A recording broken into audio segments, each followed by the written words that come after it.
For professional advice with a personal touch, consult FL Fuller Landau, Chartered Professional Accountants and Business Advisors. Click on flmontreal.com.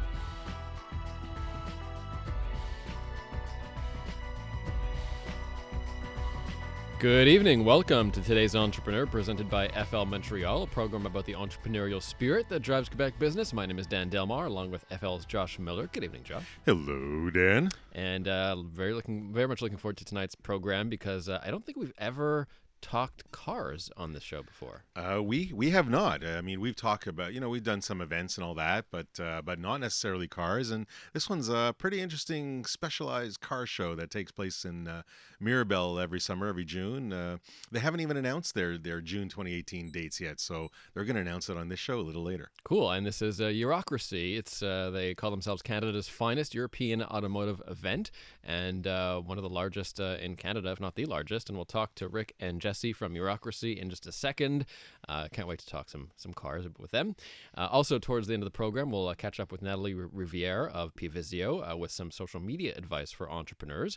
But first, as usual, our news and notes, entrepreneurial news and notes of the week. There we go. Tongue-tied. It is a Monday, Dan. It is it's Monday. Okay. Oh, it's Mondays are long.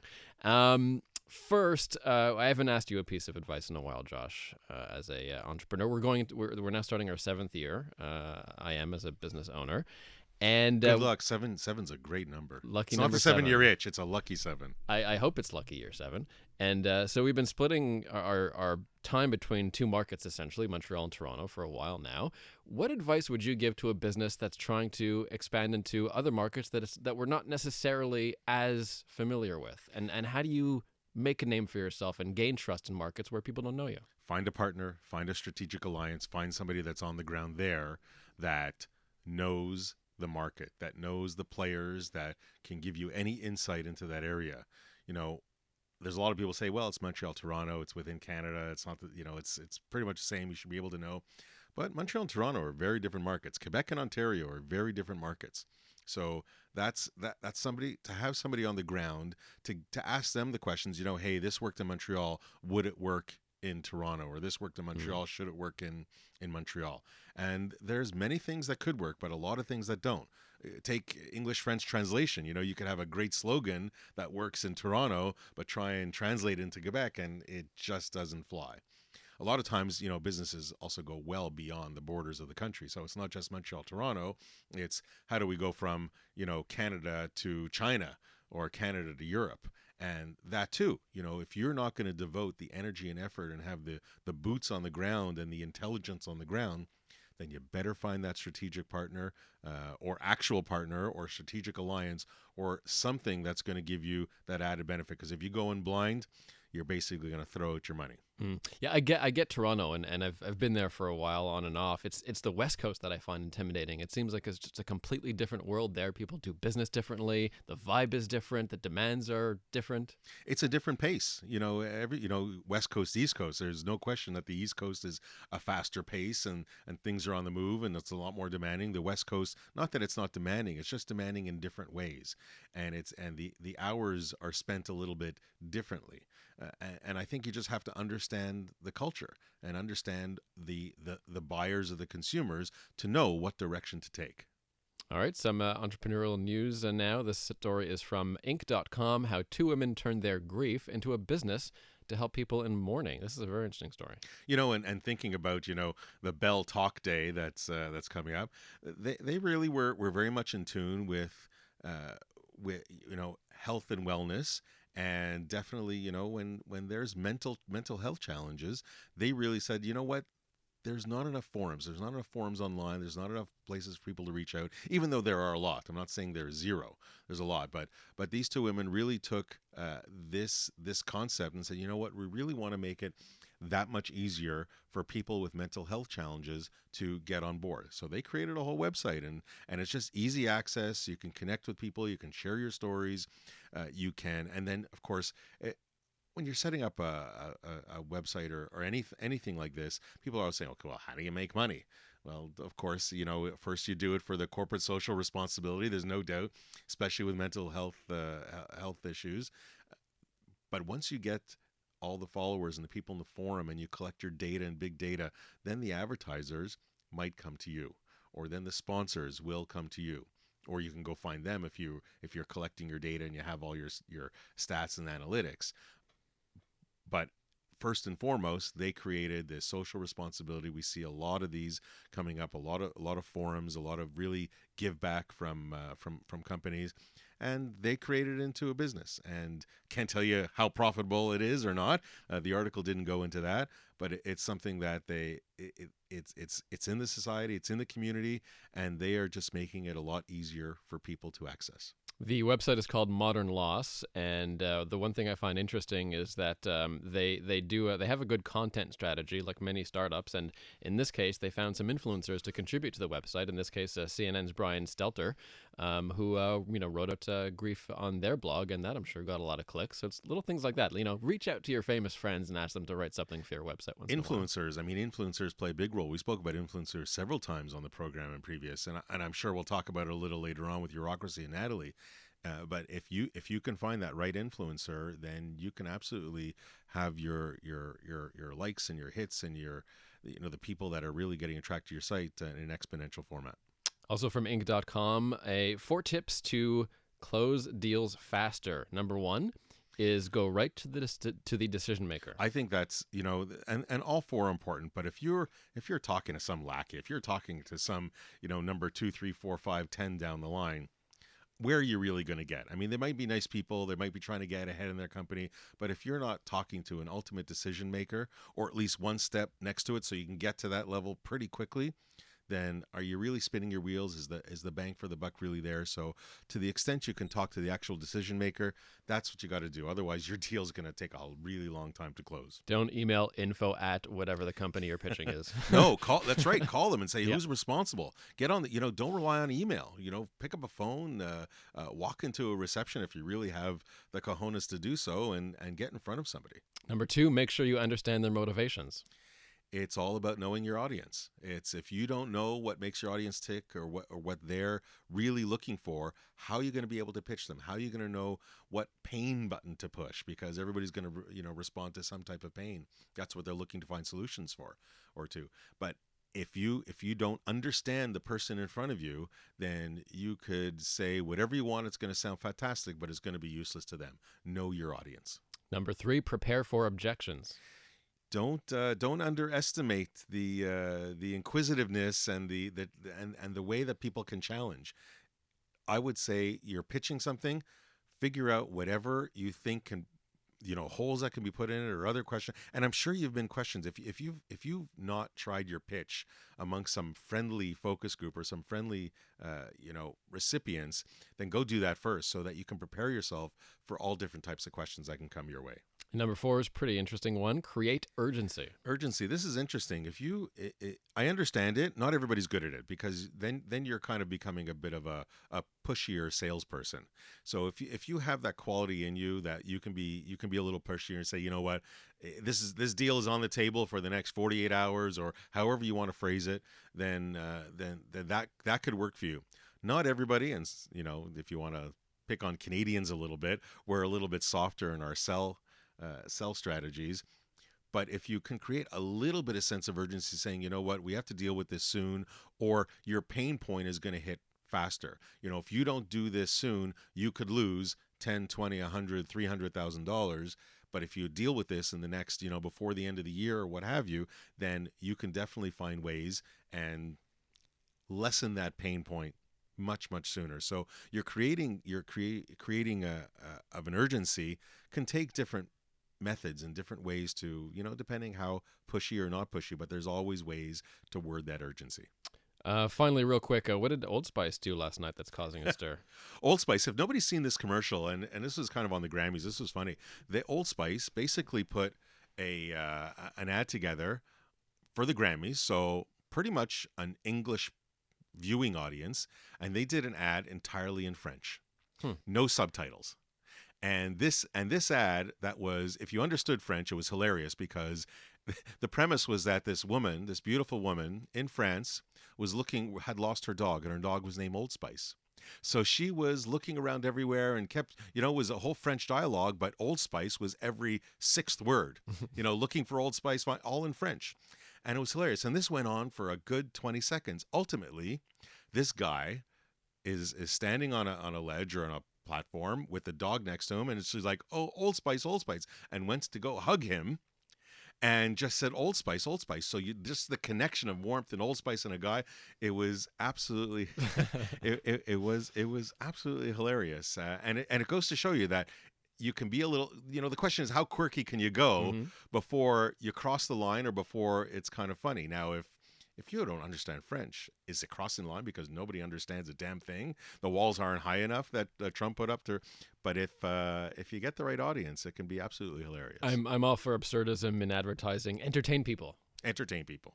Coming up next, speaking of entertaining people, we'll talk to the guys from Eurokracy, one of the biggest car shows in North America. It's happening in Mirabel soon.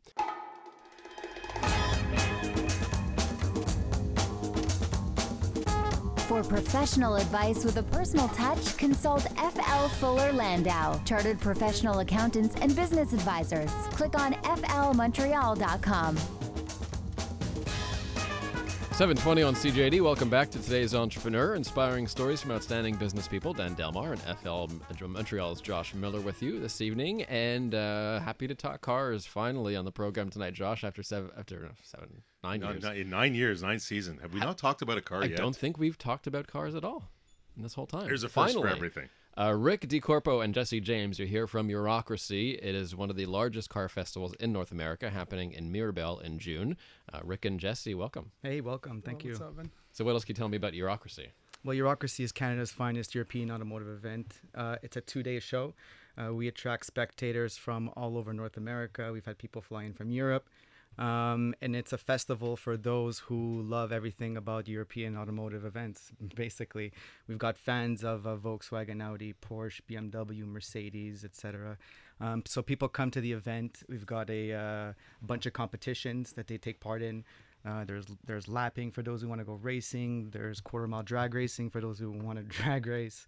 We've got a show and shine competition, which is judged by generally a member of the media. And even a limbo competition for the lowest cars. So there's a little bit of everything for everyone in there, and it's presented by Unitronic, and we just want to make sure that everybody's aware that we're here to have fun. Now, what type of cars usually come in? Is it really all kinds? Is it really from the kind of pimped out rides to the Lamborghinis, McLarens? What do you normally see? So what have you attracted? Yeah, for sure. I mean, the way we started at the beginning is, for sure, we were into the tuner scene, which is the modified cars, but we wanted to do a show that's available to everybody, and to be able to do something like this, I mean, you gotta attract everyone from the families to the the young tuners. So basically it started by being a bit more tuners, but today we have Lamborghinis, we have Ferraris, we have the modified cars, we have every section of cars that you could find on the market, whether it's to race, if it's to show and shine, whether it comes on a flatbed. It could be a Beetle that a shop decided to cut in half and put 2 steering wheels on each side and do burnouts and just do circles. A guy that came in is like, yo, I want a pool in my car. Chopped the car, made it a pool, just driving around. I mean, every car is accepted. It's a Euro show, so I mean, yes, it has to be European, but yeah, of course, it's anything you want to show up with. What's been the most fantastic car they've seen? The most modified, kind of crazy, decked out. See, our event, you get both ends of the spectrum. You got those people who will make like these really, really clean, beautiful cars. And you have people who will make like these really wild Mad Max style cars.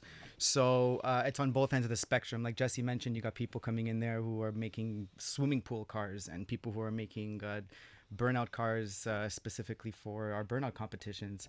And then you got on the other side people who invest a lot of time and effort to make quality show cars. Like Unix, the car of Unix. Sure, Unix Performance makes great cars, and they actually are well known around not just Quebec but North America and the world for the types of cars that they build. And so for us, it's more we like to do this just to showcase the local quality, the local cars, and to make sure that everybody's aware of what Quebec has to offer. So we're a long way away from sort of the Thursday night parking lot at Julep, right? I mean, what's going on at Eurokracy? Well, I mean, It's actually where it started. I mean, we started at Julep, going there every Tuesday. Me, Rick, and Sergio, our third partner, and we used to go there, handle out some flyers, and talk to people, and it was cool. But now it's like, come to Eurokracy. I mean, it's a weekend event, and the fact that we attracted so many Americans and people outside Quebec, it's not just come to Eurokracy. We're a family. We're like that place that you want to go because we're gonna introduce you to Montreal. Like the people that come from the state, they arrive over here on Friday night. They have an hotel lot with a parking lot that's secured by Garda. They have a bus that comes and pick them up at 10 at night that brings them to the club because we don't want them to drive drunk. We don't want them driving a modified car into Montreal. Picks them back up, bring them to the hotel, come and spend an amazing weekend at the event, spend time with friends, meet new people that share the same passion, and go home happy and come back next year with more people.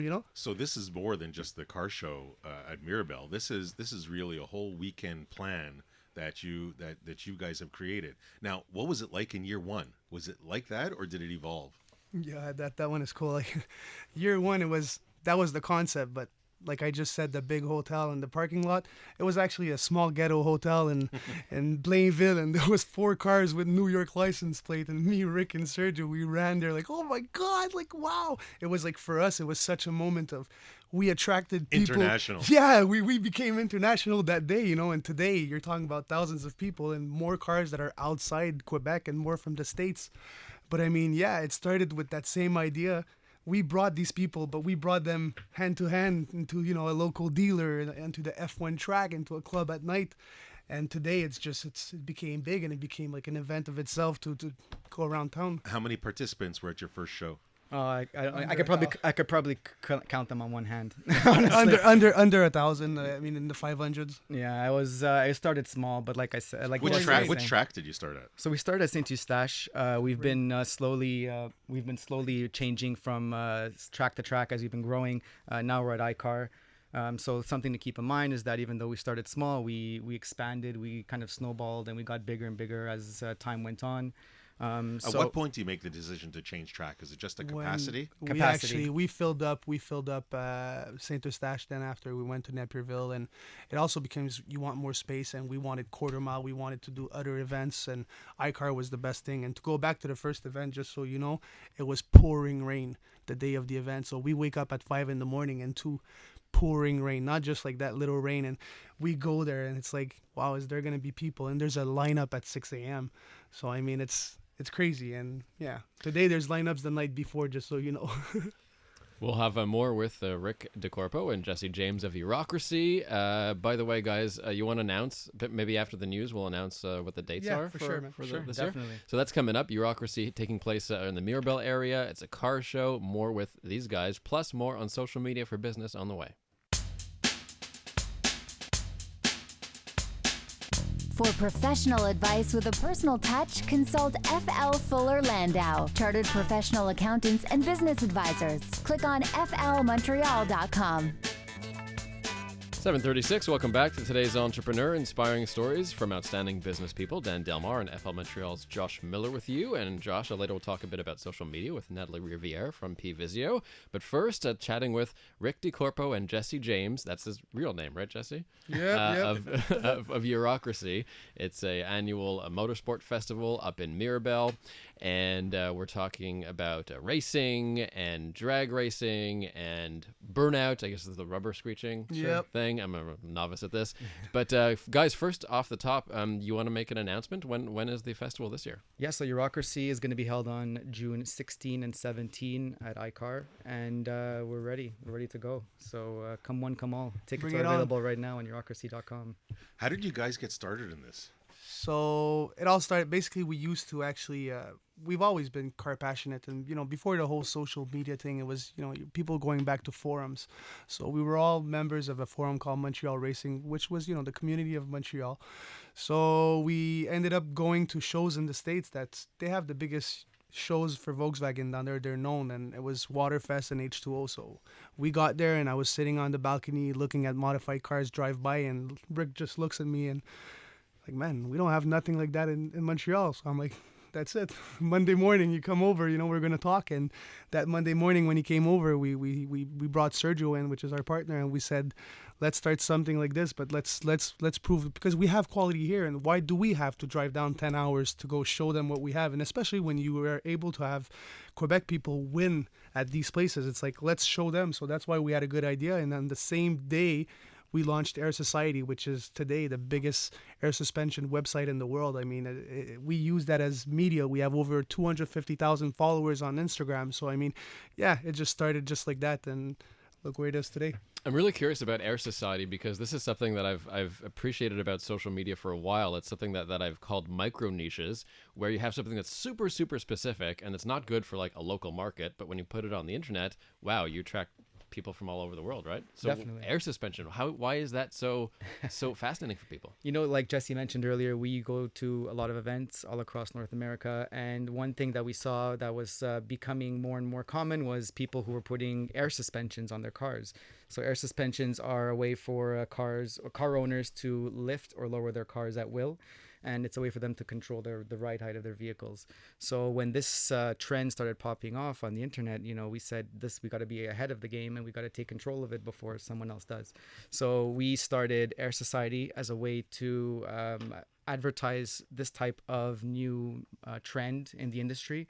And it basically got bigger and bigger and bigger, and it is where it's at today. Would you call that one of your better marketing efforts that you did for Eurokracy? Well, it all started at the day that we decided to do that. Is like, you're talking about the same year that the transition was done into like Instagram, and the whole social media network changed, and we used that to our advantage, and we wanted to capitalize on that. So we grew our fan base, and it was one of our biggest. Air Society, on the first month, we had people ordering stickers and stuff from Indonesia, from China, from Hawaii. So it's like, wow. And then when you actually say you're going to start Eurokracy in something local, oh, these are the guys from Air Society. I used to go wash my car at the car wash, and the guy's like, oh, you have Air Society stickers. These guys? I'm like, yeah. He's like, yo, they're from Cali? No, it's me. So it's like, no, but it feels good, because you put on something and people don't know behind the computer who it is or what the effort you put or what it does. So that, social media helps you. But if you don't put the effort into it, if you don't put your whole, your whole mindset and everything into it to be able to grow, like you said, into a niche or whatever it is, well, it won't grow by itself, right? How much effort and time and energy is it taking up? It's a full part-time job. I'm tired to answer. Just maintaining the social media and all that. Yeah, definitely. You got to be really active nowadays. You really have to be posting up content at least once a day for the basic people looking to get involved in something. It's got to be quality content. You really have to know who what it is that you're selling, who you're targeting. What do these people want to see? What are other types of influencers in the industry posting? How are they posting it? How are they writing? What kind of language are they using? So all of these things come into effect when we talk about posting up content on social media. It started once every hour. Yeah, for sure. Did you seek out influencers? Well, so right now, as of now, not really. So for the most part, we this past year we worked with actually a very popular YouTuber called Crispy, and he was well known in our industry, in our niche. So when it came to seeking out influencers, he was at the top of our list, and he loved everything that we had done with the event. So for him, he already was aware of what the event was about, how what kind of content he would get when he would post up videos and stuff. And I think that what we did as to build up to that moment is something that helped sell the idea and the concept to another influencer such as this person.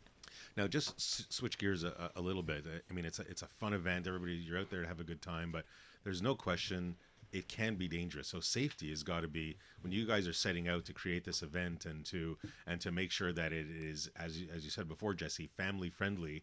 It's not just all about the cars and making money and this. There is a safety aspect to it. What did you guys, learn over the years from your first one, where you could count a few people on one hand, to now where you're kind of over 10,000 people?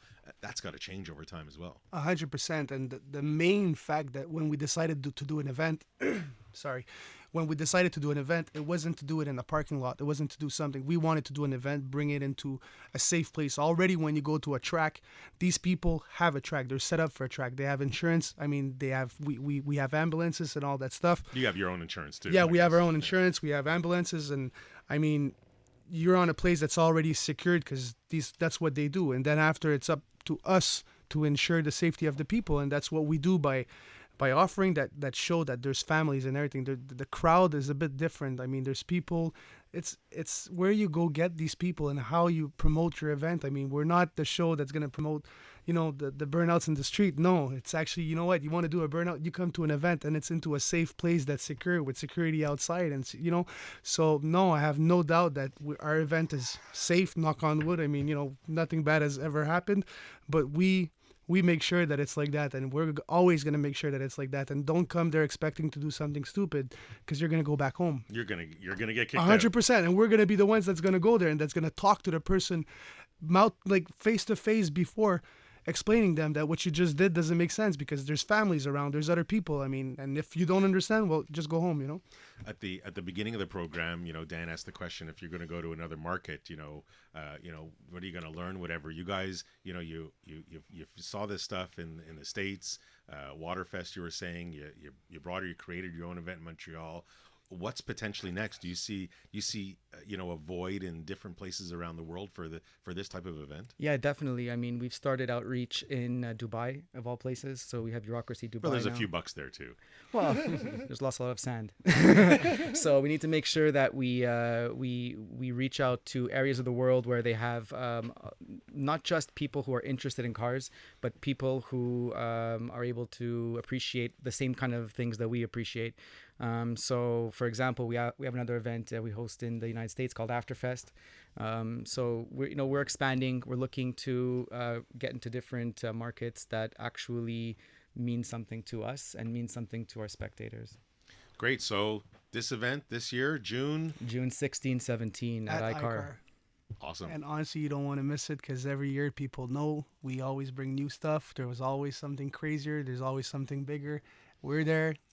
You're going to see. You never know what's going to happen, right? You never know, because there's always something more crazy every year, and people actually know, and that's why they're intrigued. What are they going to bring? Today was going on the radio. That's cool. But the day that you're at the event and you step in that track, you're going to come. You're going to see. I know you're cool. You'll be Absolutely. cool with us. We'll be there. Rick and Jesse from Eurokracy with us on today's Entrepreneur. Coming up on the program, you'll have their one piece of advice for today's Entrepreneur, plus Natalie Riviere from Pvisio on how to up your social media game. That is next.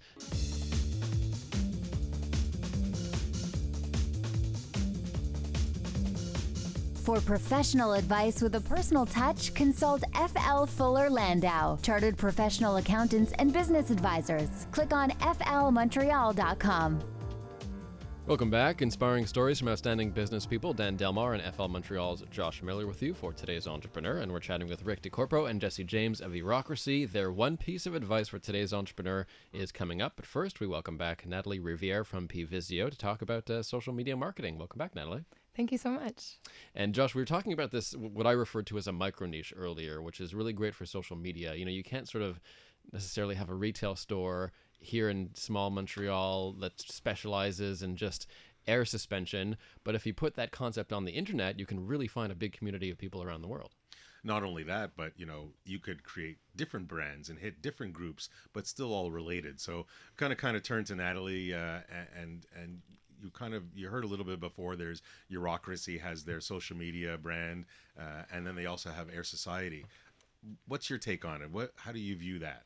I think it was really smart of you guys, actually. I was wondering, when you deal with like a seasonal event and a seasonal community, I think it was brilliant to evolve it into something that was a topic that year-round has interest. And also it seems like you're doing a lot more advertising and sales online through that brand, so it kind of keeps the integrity of your festival and gives you another outlet to explore different techniques and hit different communities with. It definitely has got to take time and energy and effort. I mean, not every entrepreneur can sit and start managing different brands online. So what's your advice? What are the challenges that could come up? Yeah, well, I'm also really happy for you guys because it seemed to have happened super organically. It's, I guess, a bit different if you're starting from scratch and you want to build these different venues and channels separately. A lot of brands are picking different channels, especially on social. You can dilute, in my opinion, as much as possible. A lot of social accounts are good if you're finding your community and you're able to keep them up and have them keep your reputation strong. However, I would normally recommend to keep them all within one website. And even if you wanted different brands or different looks, you can do that through subdomains and literally build what appear to be separate websites, but through the same place. So all the traffic and buzz from social, all the conversion can help your one brand that you own. So you can really leverage the tools that you don't own for what they're worth and what their potential is, but then bring it all home to something that you own as an entrepreneur and as a business. Is there such thing as too little posting, too much posting? Does it depend on your brand and who's out there, number of followers? Any guidelines, or is it really case by case? Well, in that case, it's really community, and you're responding to the community, you're responding to the need. Generally, people who don't have these strong communities can use social just to get found in search engines, and then you want to just put yourself in the mindset of someone Googling you, and what would be the minimum you'd have to do to keep that up and keep a good impression. Whereas in your case, guys, you have a solid community. Yeah. You need to respond to them, and they're there. You have an active audience. You might as well use them for Especially as when much it's niche.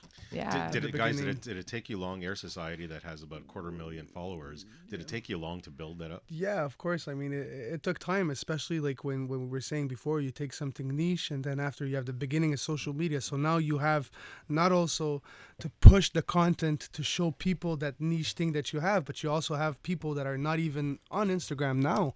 I mean, right? I mean, the old Instagram after the Twitter, then this, that, you know, I mean, so we had to put everything into there, and that's when you were saying you post too much or you don't post enough, but then you start having more followers, and they appear from everywhere in the world. So every hour, every 6 hour, I mean, there's always somebody new. So your content could be a lot if you're just in Montreal, because it becomes annoying if you open every time and you have post every minute. But I mean, when you have somebody everywhere in the world, they have something new to see every time they open their feed, you know? The beautiful thing is that you have analytics online, so you can find out, and you can also test. This is not like very big overhead or costly to try different things. So I always encourage demand-driven business and demand-driven communications. And with the stats you can get online and the feedback, it's perfect for that. If you're an entrepreneur and you're not sure which platform you should concentrate on, you know, be it the Instagram, the Facebook, the Twitter, the LinkedIn, the Google Plus, the whatever have you, what do you think? Where should they look at first? It depends on product, service. Yeah, the four like base ones that are really stable, I'd say, that I usually encourage to be on regardless, are Twitter, because it's PR now and it's where you can make your statements, manage your press relationships at the very least. But big events actually usually have a hashtag and everyone follows them and is used to that. Facebook, because it's Facebook. Some people still, I'm actually not even recommending Facebook. It really depends on your niche. Otherwise, LinkedIn and Google Plus, because Google Plus is directly what shows up in search engines. So even if you just set it up, it's an advantage for you. Otherwise, you really want to look to your actual brand, your industry. For sure, health, fashion, cars, strong on Instagram, and that shows in your results. I think you guys were on Facebook at the right time, and you got your groups and you got the momentum there. The older community is still going to be there for a very long time. Why do you look at me? Why? Seriously, I saw this. I'm feeling attacked. The kids aren't on Facebook anymore. The Sorry. kids. Mom no. book. I got more gray hair than you. You're still good.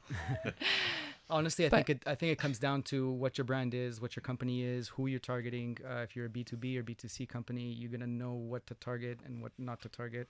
Don't waste your time or effort on social media if that's maybe not the best approach. Maybe you need For you guys, no question, it was Instagram. It was. You have no 100%. choice. We're it's a visual brand. It's very we need to reach our demographics. Our demographics are all on Instagram and Facebook, so we need to be where our spectators are.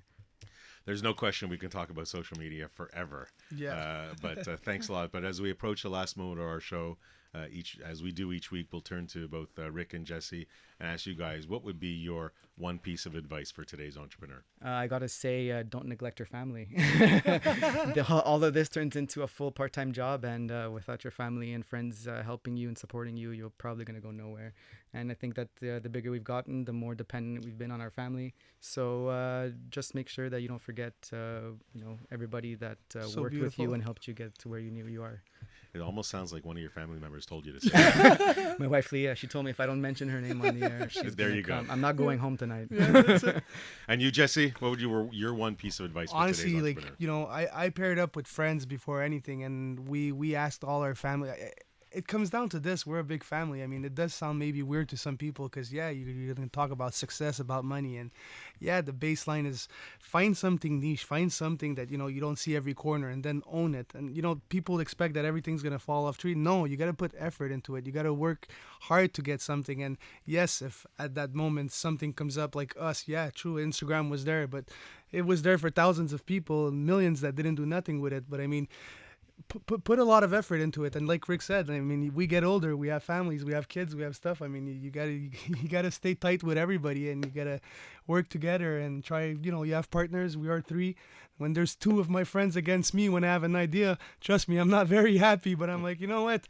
They're my boys. I love them. Not for now. And but there's definite love and passion in there. That's right. In their voice and in their heart. So thanks a lot, guys. Great. Rick Thanks to you guys. Rick DeCorpo and Jesse James of Eurokracy. Again, the dates for the June event? June 16, 17 at iCar in Mirabel, and it's sponsored by Unitronic. Check them out, Eurokracy with a K. Thanks to Natalie Riviera of P-Visio as well. Josh, next week on the program, what do we have up? Next week we have Whisk. This is an online bar inventory system. Ooh, Very cool. interesting. Very good. Join us next week, and don't forget you can go to flmontreal.com to check out almost 9 years worth of entrepreneur profiles in the community section there, flmontreal.com, and we'll see you back here next week. Thank you.